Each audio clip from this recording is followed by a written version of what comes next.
Bonjour à tous, c'est Madame Zamboto et on se retrouve aujourd'hui pour démarrer le chapitre 4 de calcul et d'analyse des coûts qui s'appelle les coûts complets par la méthode des centres d'analyse. Alors jusqu'à présent nous avons développé dans les premiers chapitres les concepts de base du calcul de coûts, on a donné des définitions essentielles, on a expliqué que le rôle de la comptabilité de gestion c'était de calculer des coûts et des résultats, de faire des prévisions, de faire des évaluations, notamment des évaluations de stock. On a vu également que l'entreprise était amenée à faire la liste de ses charges incorporables, donc elle prend la liste des charges de la comptabilité générale, elle rajoute des éléments supplétifs, elle enlève des éléments non incorporables, elle fait des ajustements parfois qui sont liés à l'abonnement des charges, la périodicité des charges qui n'est pas la même en comptabilité en calcul de coûts. Et on a appris aussi dans le dernier chapitre à valoriser les sorties de stock, donc à faire des fiches de stock. Une fois qu'on a toutes ces bases, eh bien, on va pouvoir commencer à présenter les différentes méthodes de calcul de coûts qui existent. Je dis bien les différentes méthodes, car vous l'avez vu dans le chapitre 1, j'ai défini la comptabilité de gestion comme étant une comptabilité contingente. Vous vous rappelez ce que ça veut dire une comptabilité contingente? Eh bien, c'est une comptabilité qui s'adapte à l'organisation dans laquelle elle prend place. Ça veut dire qu'il n'y a pas une façon unique de calculer ses coûts, il y en a plusieurs, et je vais vous développer ici, dans le cadre de ce cours, une méthode qui s'est développée dans les années 20, à l'époque où on parlait encore de comptabilité industrielle et pas encore de comptabilité analytique ou de comptabilité de gestion comme on en parle aujourd'hui. Et ensuite, donc, on verra quels sont les avantages et quels sont les inconvénients de cette méthode. Donc cette méthode se base sur une distinction, elle fait la distinction entre des charges directes et les charges indirectes. L'objet de cette première vidéo est de vous expliquer en quoi consiste cette distinction, pourquoi faut-il distinguer les charges directes et indirectes dans cette méthode afin de pouvoir calculer les coûts de l'entreprise ou les objets de coûts de l'entreprise. Donc vous avez ici le plan du cours, donc ici on va traiter dans cette vidéo uniquement le grand 1. Ensuite, à partir d'un exemple qui est assez conséquent, on va refaire une grosse application dans laquelle on va faire tout l'enchaînement des coûts de l'entreprise et ça va nous permettre de voir comment est-ce qu'on calcule, comment est-ce qu'on impute les charges indirectes aux coûts. On fera une petite synthèse de cette méthode et puis ensuite on verra des difficultés un petit peu plus particulières, notamment la prise en compte des encours, des produits résiduels, des sous-produits, pour finir par une conclusion qui présentera l'intérêt et les limites de cette méthode. Commençons tout de suite par rappeler comment est-ce qu'on présente un processus de production d'entreprise. Ici, je vous ai présenté un processus très simplifié d'entreprise. Pourquoi je dis qu'il est simplifié ce processus? Qu'est-ce qu'il n'y a pas dans ce schéma? Il manque les petits triangles, non? C'est quoi les petits triangles? C'est les stocks. Donc ici, j'ai pris une entreprise en fait qui fonctionne en flux tendu. Simplement pour vous rappeler que lorsque l'on est amené à présenter le réseau d'analyse des coûts de l'entreprise, on distingue les trois phases de l'entreprise, la phase d'approvisionnement, dans laquelle on achète les matières premières, la phase de production, où on produit les produits finis, et la phase de distribution, qui nous permet de vendre ces produits finis. Cela nous amène à suivre une certaine hiérarchie de coûts que l'on a vu dans le cas Flexicoq précédemment. On est obligé, quand on veut calculer les coûts de revient de l'entreprise, de commencer par calculer le coût d'achat des matières premières, coût d'achat qui ici correspond à des matières premières qui sont à la fois achetées et consommées, puisque dans mon schéma je n'ai pas mis de stock, mais s'il y avait eu des stocks, j'aurais calculé d'abord le coût d'achat des matières premières achetées, puis le coût d'achat des matières premières consommées, dans la fiche de stock. Au niveau de la production, quel est le coût que l'on calcule? Eh bien on calcule le coût de, comme son nom l'indique, production, coût de production des produits finis, fabriqués et vendus dans le cas présent, puisque je n'ai pas mis de stock. Sinon, le coût de production des produits finis fabriqués se fait dans un tableau à part et le coût de production des produits finis vendus est mis en évidence sur les sorties de stock. Enfin, la phase de distribution nous permet de calculer le coût hors production qui inclut des frais de distribution, des frais administratifs, des frais informatiques. Et l'addition du coût de production des produits vendus et du coût hors production permet de calculer le coût de revient des produits finis vendus. Donc on parle en fait de hiérarchie des coûts parce qu'on a besoin d'avoir le coût d'achat des matières consommées pour pouvoir calculer le coût de production des produits fabriqués. Et on a besoin d'avoir le coût de production et le coût hors production pour pouvoir le coût de revient. Donc c'est comme un système de poupée russe si vous voulez, hein. Les coûts s'emboîtent les uns dans les autres et vous avez forcément besoin des premiers pour avoir les derniers. connaissez les poupées russes, non? Si vous ne savez pas, vous tapez poupées russes, vous allez voir, c'est des petites poupées qui s'emboîtent les unes dans les autres. Concrètement, ici, vous savez que on doit calculer des coûts. C'est notre objectif. Vous me rappelez ce que c'est qu'un coût? On a vu ça dans le premier chapitre. Comment est-ce qu'on définit un coût? N'importe lequel, hein. Un coût d'achat, un coût de production, un coût hors production, je veux un coût en général. Un coût, on a dit que c'était un ensemble de charges. C'est un ensemble de charges qui est relatif à un élément. Coût de production, somme des charges de production relatives à un produit. Coût d'achat, somme des charges d'approvisionnement relatives à un produit. Coût de revient, ensemble des charges de l'entreprise depuis la phase d'approvisionnement jusqu'à la phase de livraison. Donc, en tout cas, c'est un ensemble de charges. Je les prends où ces charges? Je l'ai dit tout à l'heure dans mon introduction. Ces charges, en fait, je vais les chercher au départ, les charges de la comptabilité générale, c'est-à-dire tous les comptes de la classe 6, et j'effectue certains retraitements, certaines modifications qui font que la somme des charges prises en compte en comptabilité générale n'est pas exactement la même que la somme des charges prises en compte en comptabilité de gestion. Plus exactement, je prends les charges de la comptabilité générale, j'y enlève des éléments non incorporables. Rappelez-moi les deux types de charges non incorporables, 2 ou 3. Vous vous rappelez ou pas? Regardez un petit peu en arrière, tricher dans votre polycopier. Dans les charges non incorporables, vous avez l'impôt sur le bénéfice parce que ça relève d'une réglementation fiscale. Vous avez la participation des salariés puisque ça relève aussi d'une réglementation, puis ça ne traduit pas une réalité économique. Et vous avez, pensez à moi pour la troisième, vous avez les charges exceptionnelles. Et les charges exceptionnelles ne reflètent pas la réalité économique, c'est pour ça qu'on ne les met pas dans les charges de la comptabilité de gestion. Donc ça, c'est les charges non incorporables. On rajoute les éléments supplétifs, il peut y en avoir deux, les éléments supplétifs. Il peut y avoir la rémunération des capitaux propres, qui est un coût d'opportunité dans l'idée que si on place les capitaux ailleurs que dans l'entreprise, eh bien, on aurait récupéré un certain revenu, donc on renonce à ce revenu lorsque l'on décide de mettre finalement notre argent dans l'entreprise. Et puis vous avez la rémunération de l'exploitant qui correspond en fait à la rémunération qu'aurait perçu un exploitant s'il avait perçu effectivement un salaire. Parce qu'en fait, il ne touche pas de salaire dans la mesure où il se fait un prélèvement directement sur le bénéfice de l'entreprise. Et puis il y a des modifications qui sont à faire, qui sont liées au fait que par exemple, vous avez une charge qui est annuelle en comptabilité, puis vous avez envie d'avoir une charge mensuelle parce que vous calculez vos coûts mensuellement, donc vous êtes obligé de faire certaines modifications. Vous vous rappelez tout ça? C'est dans le chapitre 2, et je vous rappelle que vous avez une fiche pour vous aider à apprendre ces notions. Alors du coup, on se retrouve avec toute une liste de charges qui s'appelle la liste des charges incorporables. Alors vous vous rappelez probablement de plusieurs exemples, donc dedans on a les achats de matières premières, notamment si on est une entreprise industrielle. On va retrouver les autres achats et charges externes. Vous ne vous rappelez pas forcément de ce qu'il y a dans cette rubrique, mais c'est tous les comptes qui commencent par 606, c'est pour les autres achats, 61 et 62. Donc par exemple, vous avez 623, la publicité, 613, le loyer, l'électricité, ça va être 606. Donc tout ça, c'est autres achats et charges externes, et donc ça va être inclus dans le calcul des coûts. Vous avez des dotations aux amortissements, vous allez peut-être avancer un petit peu sur le cours de comptabilité et désormais vous savez que ces dotations aux amortissements constituent ce qu'on appelle des charges d'exploitation.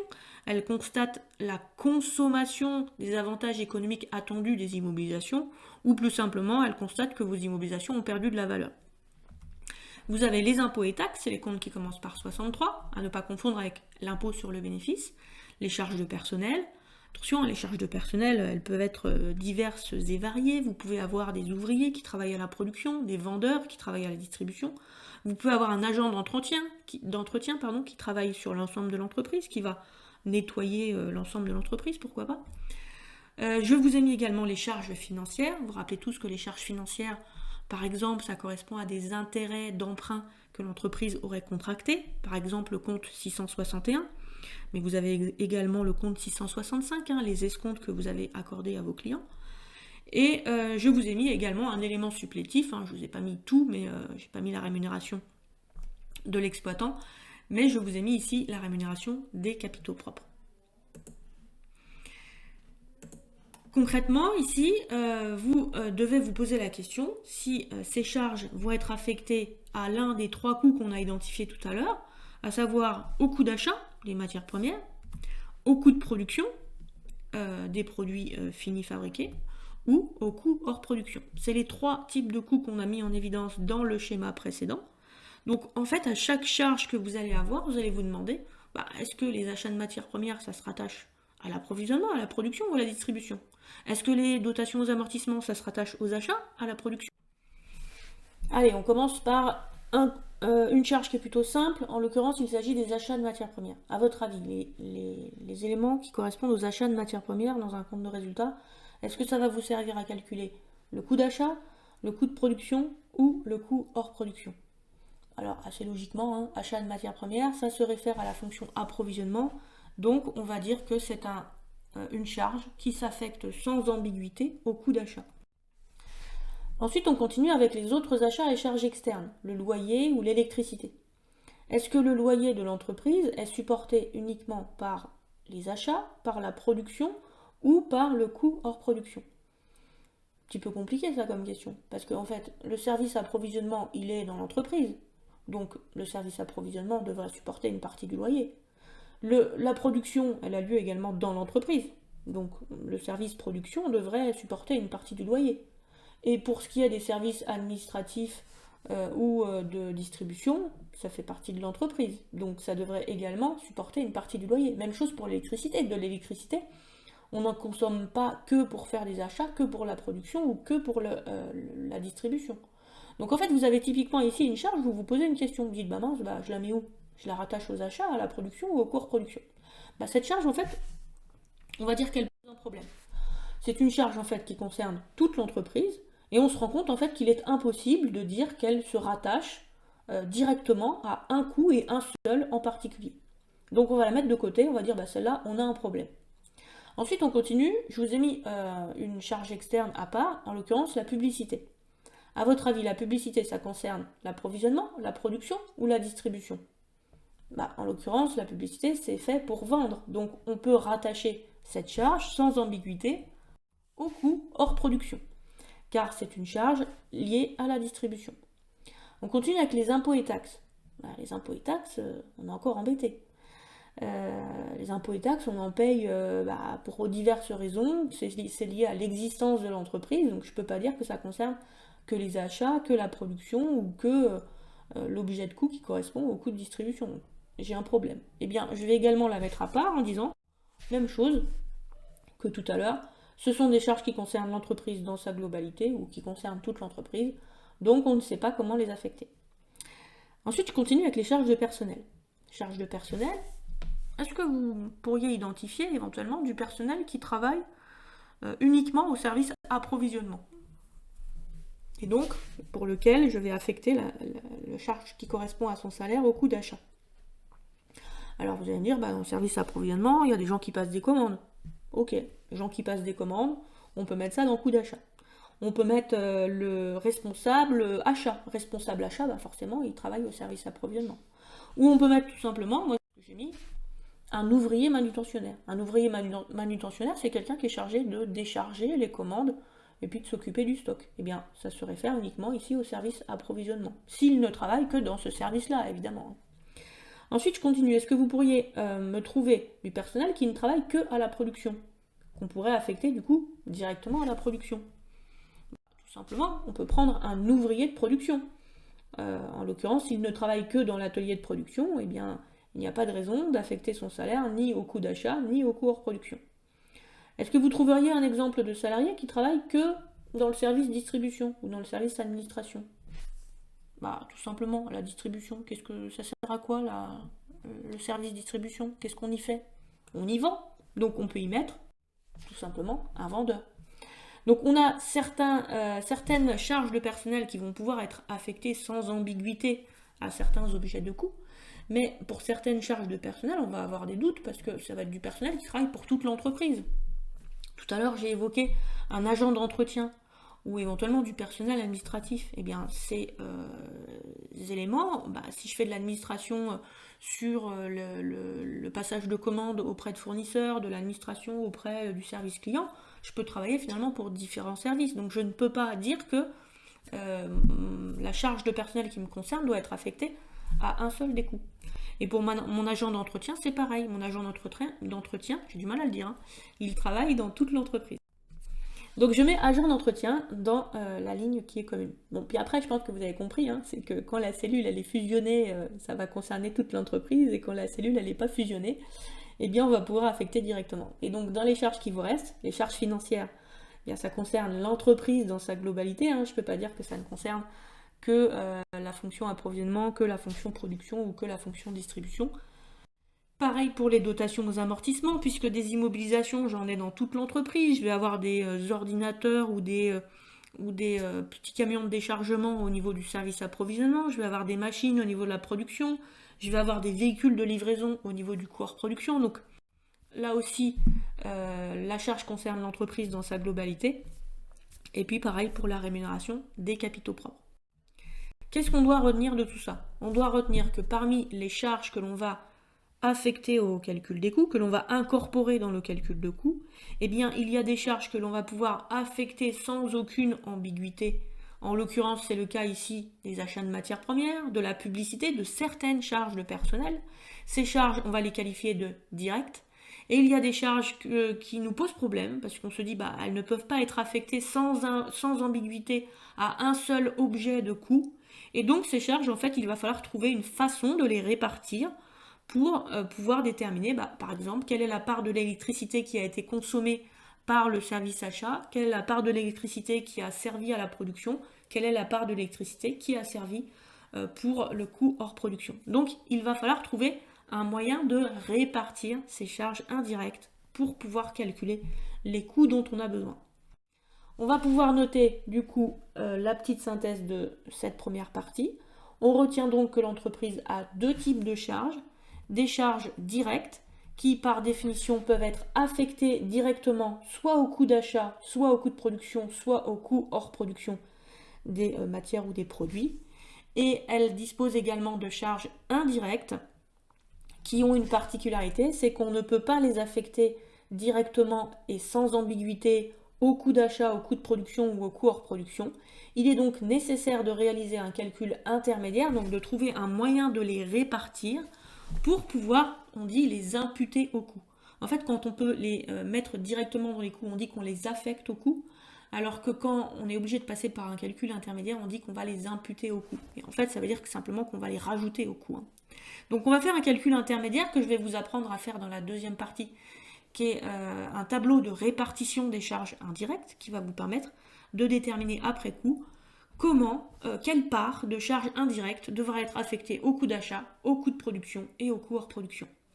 Il apparaît donc dans cette méthode que chaque coût que va calculer l'entreprise, coût d'achat, coût de production et coût hors production, est alimenté par deux types de charges, à savoir des charges directes et des charges indirectes. Donc pour les charges directes, ça va être assez simple. Donc par exemple pour un coût d'achat, on vous donnera le prix d'achat des matières premières et puis la quantité de matières premières qu'on a achetées. On vous donnera le coût de la main-d'œuvre avec le nombre d'heures de main-d'œuvre de production que vous aurez fait pour le coût de production. Ce sera très facile du coup à déterminer. Mais pour les charges indirectes, on vous donnera toute une liste de charges dont on ne sait pas trop quoi faire, entre guillemets. C'est pas trop en fait qui les a consommées. Et c'est le contrôleur de gestion qui, à partir de son observation de l'entreprise, qui va déterminer dans quelle mesure il faut les imputer soit aux achats, soit à la production, soit au coût hors production. Voilà pour cette première partie de cours. Et donc la semaine prochaine, on repartira donc sur un exemple qui est le cas Laserbags. Et c'est à travers cette explication de l'exemple que je vais vous expliquer comment est-ce qu'on impute les charges indirectes au coût. Donc, je vais vous expliquer comment on fait ce fameux tableau de répartition des charges indirectes. Et au fil de l'exemple, eh bien, on va non seulement remplir ce tableau, mais également calculer tous les coûts de l'entreprise Laserbags, depuis ses coûts d'achat jusqu'à ses coûts de revient. On se quitte ici pour cette semaine. Je vous invite bien sûr à commencer à vous entraîner pour l'interrogation qui aura lieu en première semaine de la rentrée. Faites attention car il y aura peut-être plusieurs matières qui feront des contrôles. Notamment je pense peut-être pour certains groupes à la comptabilité ou peut-être anglais, espagnol. Donc faites bien attention car vous allez avoir peut-être plusieurs évaluations pendant cette semaine. Donc organisez-vous bien pendant les vacances afin de pouvoir fournir l'effort de travail requis. Je vous souhaite une bonne fin de journée, courage à vous!